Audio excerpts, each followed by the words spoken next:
Hello friends, வணக்கம். இது வசந்தம் studio. நான் ராஜேஷ்.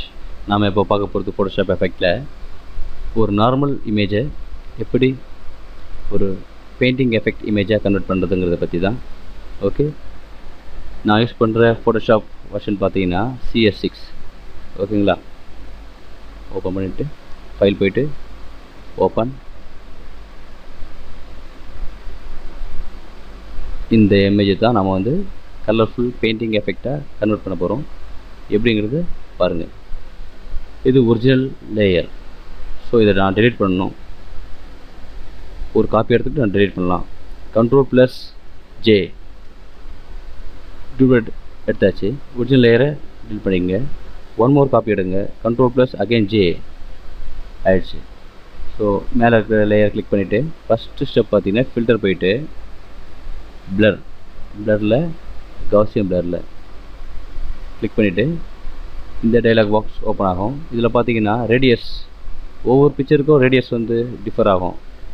இந்த பிக்சருக்கு நான் வந்து ரேடியஸ் வந்து ஒரு 1 பிக்சல் கொடுத்துட்டு ஜஸ்ட் ஓகே கொடுக்குறேன். சரிங்களா. Next same again filter, stylise, fine edges. So photo வந்து பார்த்திங்கன்னா உங்களுக்கு இந்த மாதிரி கன்வெர்ட் ஆகிடும். அப்புறம் வந்து இந்த லேயர் மோடில் நார்மலில் இருந்து ஜஸ்ட் ஓவர்லே கொடுத்திங்கன்னா இந்த மாதிரி வந்து உங்களுக்கு பிக்சர் தெரியும். நெக்ஸ்ட் ஸ்டெப் பார்த்தீங்கன்னா இமேஜ் போயிட்டு அட்ஜஸ்ட்மெண்ட் லேயரில் வைப்ரன்ஸில் கலர் அட்ஜஸ்ட் பண்ணணும். அது வந்து உங்கள் இமேஜுக்கு எந்த மாதிரின்றது நீங்கள் வியூ பண்ணி பார்க்கணும். ஓகேங்களா. ஸோ இது மாதிரி அட்ஜஸ்ட் பண்ணிட்டு ஓகே கொடுங்க. ஓகேவா. நெக்ஸ்ட் வந்து சேம் இமேஜ் அட்ஜஸ்ட்மெண்ட் லெவல்ஸ். இதில் பார்த்தீங்கன்னா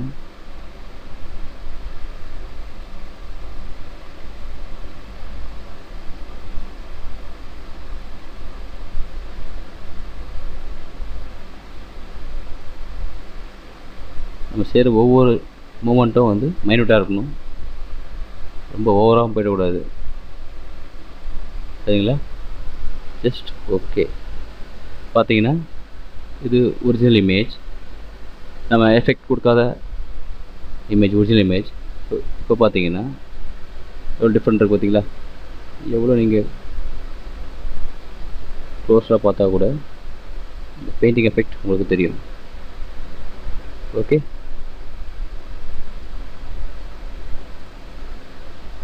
இது ஒரிஜினல் லேயர், இது பெயிண்டிங் எஃபெக்ட் நம்ம ரெடி பண்ண நியூ இமேஜ் உடைய லேயர். Okay friends.